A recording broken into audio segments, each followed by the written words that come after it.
Hello everyone, welcome to the Roundtable. We are back with the latest issues to follow together. It was again a very hectic week around the globe, and we witnessed fast-paced developments in major global affairs. In the studio, we are joined by two experts who will help us better understand today's topics. We have Professor Choi Hyun-jin, Professor of Kyung University with us. Good to see you again. Thank you. We also have Professor Kim Hana, Professor of Sewang University, joining us once again for every week. Thanks for having me again. Professor Che, what is the biggest global issue that you have witnessed last week? I'm guessing it's the news that tensions are arising across the Middle East. Yeah, I agree. So in particular, Yemen's Houthis have been targeting and attacking ships that are passing through the Red Sea, in particular merchant ships. And so because of this, shipping rates have increased for tankers that transport fuel from the Middle East to Asia by nearly threefold. That is one of the reasons we have to watch the situation in the Middle East closely. So today, we are going to discuss the Israel-Hamas conflict in the Middle East. An armed conflict first began in the Middle East when Hamas militants launched a surprise attack on Israel in Gaza Strip in early October. Professor Kim, unfortunately, it seems like the conflict is not only prolonged since October, but also has increasing potential to be extended as a regional conflict. Right. I think it's partly because the Houthi rebels who are backed by Iran are blocking the Red Sea and also attacking merchant ships that are passing through there. And they're saying that this is to help Palestine. Right? And so because of this, the US and Britain are carrying out airstrikes in Houthi-dominated areas. And then in retaliation to this, Iran is launching missile strikes against Iraq, Pakistan, and Syria. So, Professor Choi, what accounts for Iran's behavior? It seems like Iran is getting closer to major confrontation, not only with Israel, but potentially with the United States. Yeah, many people asking me question about Iran's behavior, why they provoke this instability in the Middle East, supporting Houthis and Hamas. Right? But I think there are some strategic and also geopolitical reasons. The first reason is about strategic reason. So Iran wants to extend its influence in the Middle East. And I think supporting this group, Houthi and Hamas, helps Iran project its power beyond its borders. Thus, these two groups are located in a very important areas. For example, Yemen is a very important strategic transport route connecting Red Sea to Indian Ocean. And also, Hamas is in the heart of Israel-Palestinian conflict. And also, their second reason, by supporting these two groups, Iran wants to counterbalance its regional rivals, such as Saudi Arabia, Israel, and as well as Western powers like the United States. Iran, by using this group, Houthi and Hamas, they want to weaken these regional powers. And thirdly, there's another reason. Iran wants to generate a regional instability. And this instability in the Middle East may help Iran achieve its national interest. For example, in the case of Hamas, Iran can keep Israel engaged in a prolonged war in their land. And also in the case of Houthis, Iran can challenge the Saudi-led coalition in Yemen. Yeah, I agree with you. But in the aftermath of the highly hailed Abraham Accord of 2020, the speculation was that it was just a matter of weeks or days for Israel and Saudi Arabia to sign a normalization treaty. And conflict in the Gaza Strip between Israel and Hamas really destroyed the hope for the normalization between Saudi Arabia and Iran, which benefits Iran to maintain its regional hegemony. Right. Why now the tensions are escalating and the Hamas-Israel war is spilling over wider conflicts in the Middle East? The Middle East has been a flashpoint of unending conflict. Professor Kim, what is the underlying fundamental cause behind all this? I think part of it is because of the U.S. The U.S. was one of the main mediators in the Middle East, but now it's slowly taking a step back and it's becoming less involved. Part of the reason why is because Americans are dealing with war fatigue. Another reason is there are a number of Americans that are becoming more neo-isolationists and similar, and they have similar ideas to Trumpism. But most importantly, with the development of shale oil production, the U.S. is now less reliant on the Middle East for a stable oil supply. And because of that, I think it's getting less involved. And with one of the main mediators missing, there's bound to be more conflict. What do you think? But I slightly disagree with your analysis because the fundamental cause must be more than neglect and the indifference of the United States, the mediator. I pay attention to the ongoing and serious human rights violations and unspeakably hard living conditions in the Gaza Strip for Palestinian population. You know, the size of a Palestinian population there is about 2.3 million. Approximately half the population is underage, and those Palestinian population has not experienced the outside world behind their walls since 2006. So suffering from the inhumane conditions, lack of power, lack of running water, houses, food, then it is very natural of them to be gravitated to very extreme ideology propagated by the extreme group like Hamas. So human rights situation in the Gaza Strip for Palestinian population must be addressed adequately. The United States and Western countries are stepping up efforts to prevent the conflict from expanding further.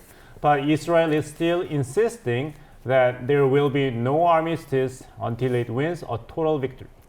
Israeli Prime Minister Benjamin Netanyahu has rejected an armistice proposal and a two-state solution, the idea that the creation of a Palestinian state next to Israel would end the crisis.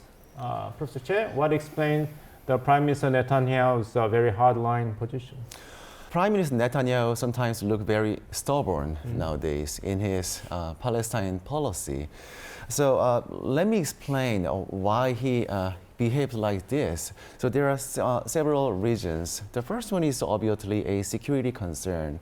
So Benjamin Netanyahu and his key supporters believes that if the full sovereignty is given to the Palestinian side, there will be higher levels of conflict because the new land controlled by Palestinians can be used as a military basis for further attacks against Israel, especially by Hamas.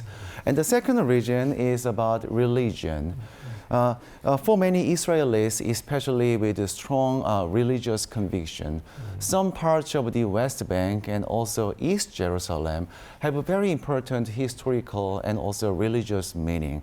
And this complicates the idea of ceding control over these lands. And the third one is, I think, very important. The divided nature of Palestinian leadership. Two-state solution assumes that there is a single Palestinian authority, but in fact, Hamas is controlling the Gaza Strip, while Palestinian Authority is controlling some parts of the West Bank. And these two Palestinian factions, they even went to civil war in 2006, and they are regional rivals as well. So how can we make this two-state solution when there are three parties competing against each other, right? If the two-state solution is very difficult, can we make even three-state solution? I think this can be more difficult than two-state solution. I think these are the reasons why Benjamin Netanyahu looks so stubborn in his Palestinian policy. And what do you think of the possibility of this conflict to be extended to be a direct confrontation between Iran and the United States? Fortunately, I believe that the possibility of a further escalation of the conflict is unlikely. So there is an interesting terminology in international relations. That is a proxy war. And the proxy war is a conflict between two nations that neither party directly engages with the other militarily. And instead, they support, arm, and train third-party groups that fight on their behalf. And this type of warfare allows the primary nations to achieve their goal without the high costs and risks from direct military confrontation. And I believe that Iran is using this proxy war strategy nowadays. They are using Houthis in Yemen and Hamas in Palestine as their proxies. So based on this strategy, they already achieved their some national interest in the Middle East. So they can project power and also weaken regional rivals like Israel and Saudi Arabia, and also promote its interest in key geopolitical areas such as the Red Sea. And therefore, I think this is rational for Iran to maintain this level of conflict and using regional proxy war strategy rather than engaging with the United States or Israel directly. Yes. What is your opinion, Dr. Bong? Well, you just tossed back to me the tough question, and I agree with you that the dividing line between a proxy war and the full-scale war is very blurry, right? But if you look back, Iran's behavior in the aftermath of the January Revolution in 1979, which was coincided with the timing of the U.S. presidential election for the Jimmy Carter administration, Iran did not show any sign of hesitations to go all the way in confrontation with the United States. So we are waiting for the November presidential election in the United States. So you mentioned that Iran will continue to support the groups involved in the proxy war. But when push comes to shove, then the proxy war may go over the brink and become a full-scale war between Iran and the United States. And there's no stopping that can be effectively managed by Iran or the United States. So since we have witnessed U.S. casualties coming in numbers, then the leadership in Washington may find it inevitable to make more military presence in the currently local conflict in the Gaza Strip. So interestingly, we have a different prediction over this conflict. I hope I'm wrong, but I'm really concerned about the opposite possibility. Yeah, from our perspective, the bigger problem might be that South Korea cannot just sit back and watch this crisis in the Middle East. As the tensions are rising in the Red Sea, the Houthi rebels have control over the Bab el-Mandeb Strait, which is a primary global choke point. And so a lot of Korean officials are now having meetings to discuss ways to take over and find a solution towards this major shipping route. But if things stay as they are now, then that would mean that Korean ships will have to take a detour, and this detour would require them to go through South Africa.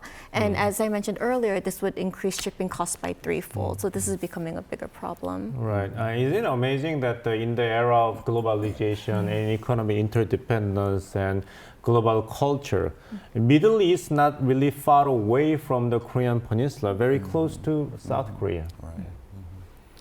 We need to keep a close eye on how things will play out in the Middle East. Marking the new year, we have made a small revamp and added a new section. We'll deal with selections of issues closely related to our lives and discuss them from diverse perspectives. Today, we are going to talk about Korea's ultra-low birth rate. Let's take a look at the video first.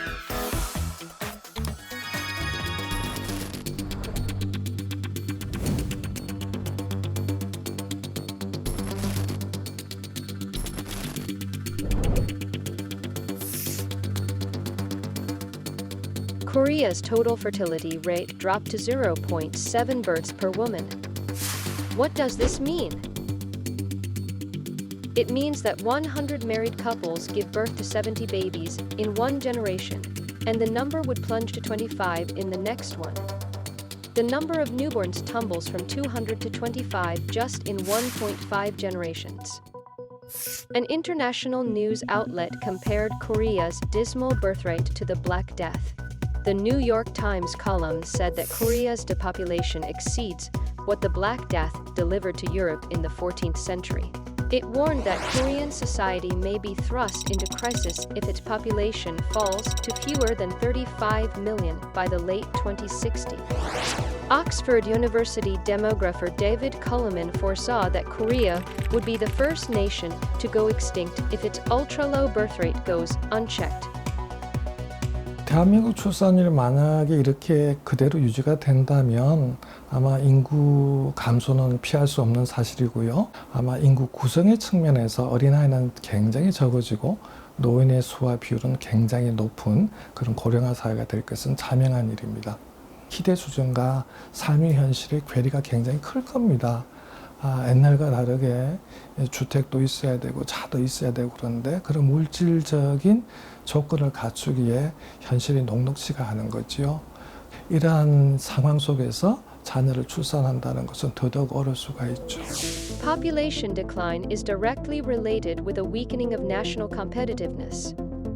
According to data from the Statistics Korea, the working age population will sink to account for 46.1% of Korea's total population.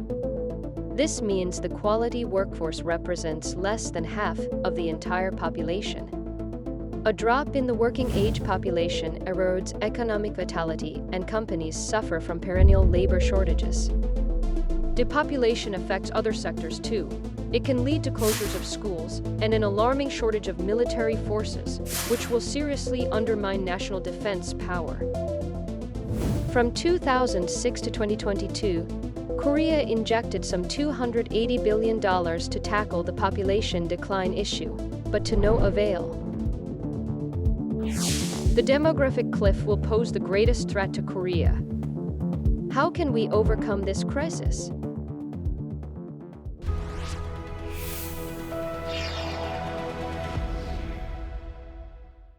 Some foreign media even describe Korea's birth rate as serious as the Black Death. It's very frightening to hear that report. Prof. Kim, is it that serious?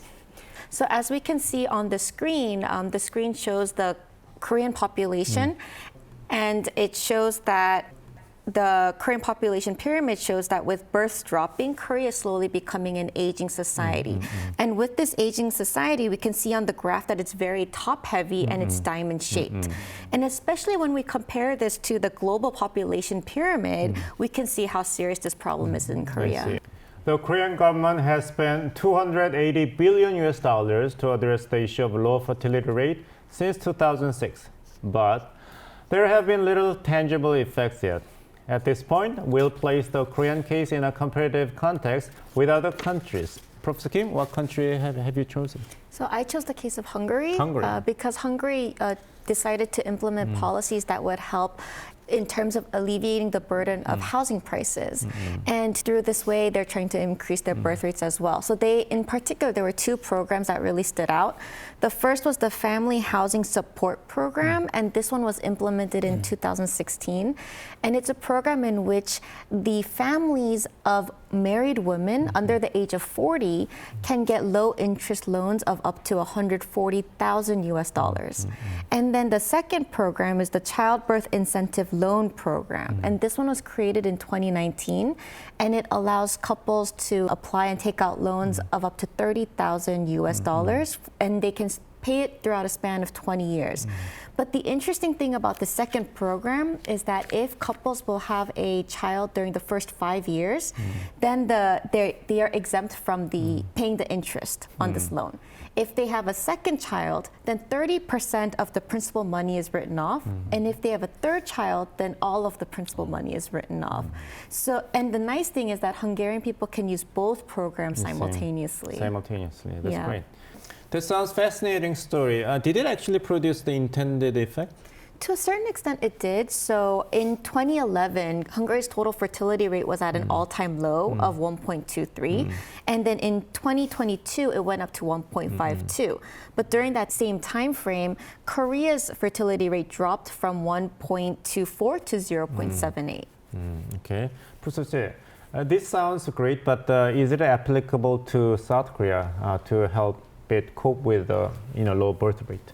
I think so. It deals with financial problem of a young population, and especially the policy of a maternity loan, right, which link the childbirth to loan forgiveness. Okay. I think this kind of policy can be applicable to South Korea.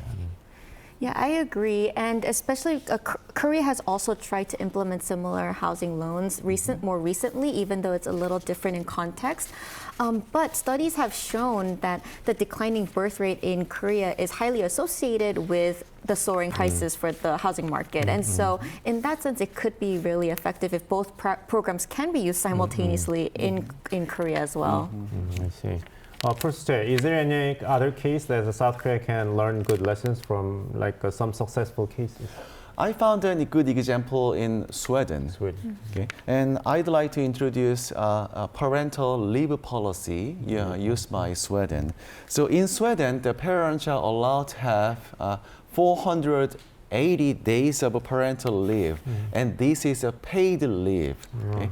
And therefore, this can be used by any time by both parents until their child turns 8 years old. A unique feature of this policy is that this policy encourages shared parental responsibility. So of the 480 days, 90 days are reserved specifically for each parent. So this means that these 90 days cannot be transferred to mother or father only. Okay? And because this nature of a policy, it encourages both mothers and also fathers to take an active role in their early child care. And because of this parental leave policy, in Sweden, the number of fathers who use this parental leave is 7 times larger than that of South Korea. And also, thanks to this policy, the Sweden maintains its birth rate above 1.5 children. 1.5, that's great. So what do you think? I mean, the Swedish program sounds as good as Hungarian program. Yeah, I think the Sweden program sounds really good, especially because it allows both parents to be to take part in the child's early years. Even though Korea has one of the longest parental leaves, it's often not taken advantage of. And Professor Choi mentioned some of the reasons why is because in Korea in 2021, 1 out of 5 fathers took paternity leave. And that was a huge increase in comparison to the past. And part of this is because there's a societal expectation where fathers are not expected to take paternity leave. So in the Korean case, men are often not expected to take advantage of this, and also they're not provided full pay, right? So in the Swedish program, even though the parents receive full pay, in the Korean context, they only get part of the actual full wage. So there's less of an incentive for parents to try to take advantage.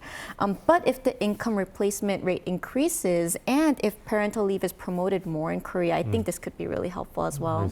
I also took a look at the case of Germany, which has been well known for chronic labor shortages since 1970s until 1990s.